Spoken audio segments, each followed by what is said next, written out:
Well, greetings. Here we are, another week. It's Sunday evening, and the sun's setting behind my oak tree. I like that oak tree. I got lots of stories about the oak tree, which I'll tell you about over the years. But what a week we've had! We've had another dry week. Some cold mornings, but the sun comes up and warms everything up, and all the lambs are doing well. And our little lamb, our little squirrel there, over a week old now. I guess she's growing.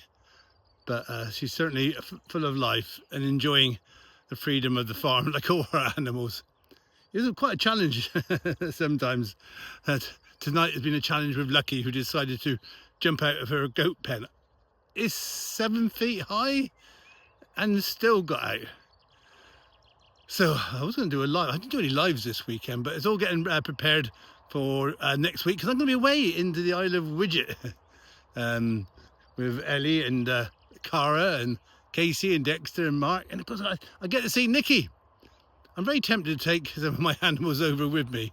I would so love to take our little squirrel over there, but I think it'd be better here. But I got some lovely visitors coming in this week. I'm looking forward to seeing Hilary and Hazel, Owen tomorrow, and Chloe, who was one of our first volunteers, our little Bo Peep, coming back with her son Chester. And I get to meet Sue, who's coming away from all the way from Canada. So it's great to meet so many people who support the project.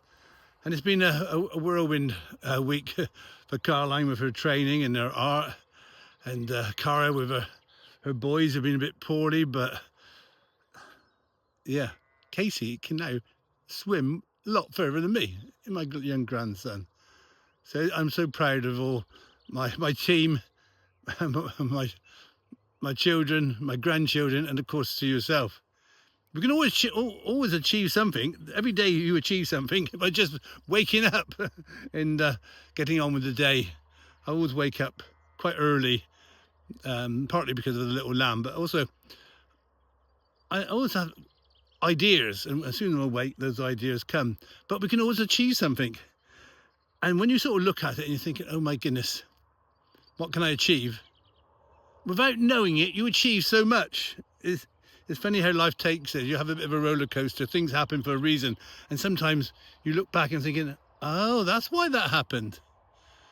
And my dad was very good. I do get stressed. I'm not sure that's the word. I do get a little bit worked out with the amount of work in front of me. But as my dad would say, you can only do what's in front of you. You can't get stressed about something that you have no control over, be it the weather, your animals. Well, I do have control of my animals sometimes, but yeah, so I'll take it one day at a time. And yeah, this time next week I'll be talking to you. You've achieved things that you didn't expect. I will be achieving things I didn't expect, but most importantly is enjoy life. Life just passes by so quick, and when I sort of see some of the people who come back who I haven't seen for many years at the farm, I think, oh my goodness, where did the 10 years go with this project? Where does it all go to? So I enjoy every moment with my animals, with you, with my family. Oh, I just wish that you could be here now, seeing that sunset on this old oak tree, which looks the same. And we're not going to tie a yellow ribbon around it. I'm sure if Kathy and Nikki are listening, they're probably thinking, oh yeah, we'll tie a yellow ribbon around it. But thank you so much for your support. Thank you to Cara and Caroline and Claire, who's really excelling at the farm with the animals. And she's going to look after the animals with Luke for a few days. I'm away. But I'll be bringing you videos and stories. And yeah, we're going out there. We're actually getting more views on the Instagram. Can I say it on this channel? I think I can. And TikTok. The new Rush Hour seems to be very popular. I always like editing. Never had time. That's the sort of thing Caroline's very good at editing.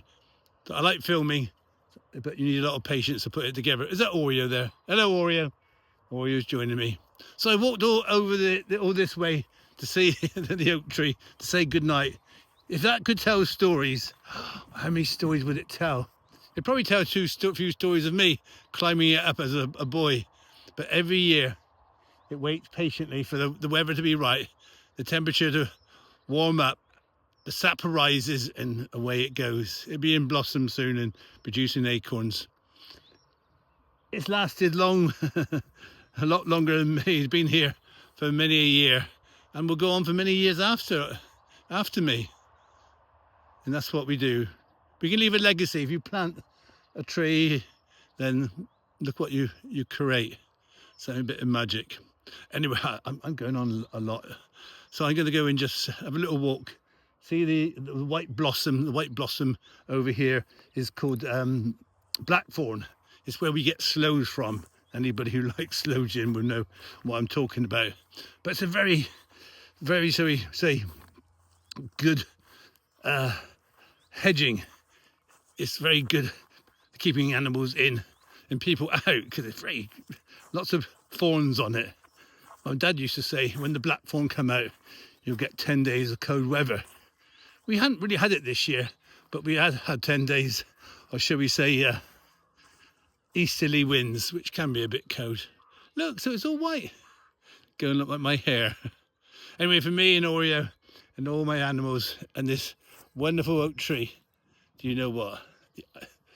You're going to say it because I'm going to say it. Love you more. Take care, and I look forward bringing you more stories and hopefully meeting you one day. Good night.